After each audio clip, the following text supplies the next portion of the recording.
अस्सलाम वालेकुम दोस्तों आज हम बात करेंगे एक ऐसे मसले की जो बच्चों में अमूमन पाया जाता है और उन बच्चों में पाया जाता है जिनके खतने हो चुके होते हैं।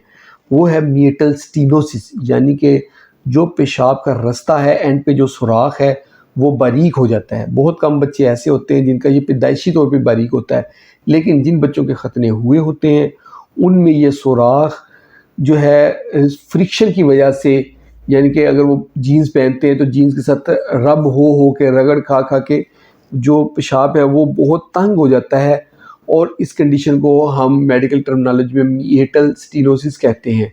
वो बिल्कुल पिन होल होता है। अगर जो है ना घर वाले चेक करें तो उनको पता चलता है साफ कि जो सुराख है वो बहुत बारीक है। तो ये कंडीशन जो होती है ये डेंजरस होती है, क्योंकि इसमें ब्लैडर के ऊपर प्रेशर ज़्यादा पड़ता है, धार बहुत बारीक बनती है, बच्चे को बहुत ज़ोर लगा के पेशाब करना पड़ता है। और इसकी वजह से अगर किडनी के ऊपर पेशाब, किडनी की तरफ बैकवर्ड पेशाब चढ़ना शुरू होता है जिसको हम रिफ्लक्स कहते हैं, तो किडनी के ऊपर इफेक्ट आता है, यूरिया क्रिएटिनिन बढ़ता है, किडनी डैमेज होने का डर होता है। तो इसलिए अगर आपके बच्चा पेशाब रुक रुक के कर रहा है, ज़ोर लगा के कर रहा है, उसको पेशाब करते तकलीफ़ हो रही है, तो उसको पेशाब का आगे रास्ता देखें, वो बारीक तो नहीं है। अगर थोड़ा सा बारीक हो तो हम उसको जस्ट डायलेट कर देते हैं।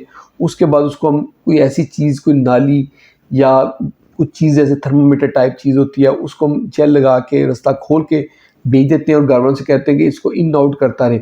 और अगर ये ज़्यादा सुराख बारीक हो, बिल्कुल पिन होल हो, तो हम इस कंडीशन में पेशेंट का एक छोटी सी सर्जरी करते हैं जिसको मिएटोप्लास्टी कहते हैं। मिएटोप्लास्टी करने से जो है ना रास्ता खुल जाता है। उस कंडीशन में हम बच्चे के नाली डालते हैं जो 1 दिन से लेकर 3 दिन तक रहती है, और जब हम नाली निकाल देते हैं रिलैक्स हो जाता है। तो ये जो है आज की हमारी वीडियो थी कि जो मिएटल स्टीनोसिस है उसके ऊपर, कि मिएटल स्टीनोसिस में किस तरह कंप्लेंट्स होती हैं, उसको हम कैसे ट्रीट करते हैं। बहुत सारे दोस्त पेशेंट्स आते हैं, वो कहते हैं जी हमें कोई दवाई दे दें, दवाई से ठीक हो जाए। ये मेडिसिन से ठीक होने वाली चीज़ नहीं है। इसके लिए हमें अल्टीमेट सर्जरी या इसको डायलेट करना पड़ता है। होप आप लोगों का कंसेप्ट क्लियर होगा।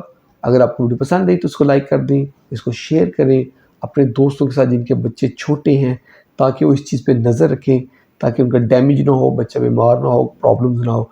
और हमारे चैनल को जल्दी से सब्सक्राइब कर दें ताकि आपको हेल्थ से रिलेटेड अच्छी-अच्छी वीडियोज़ मिलती रहें। बहुत-बहुत शुक्रिया।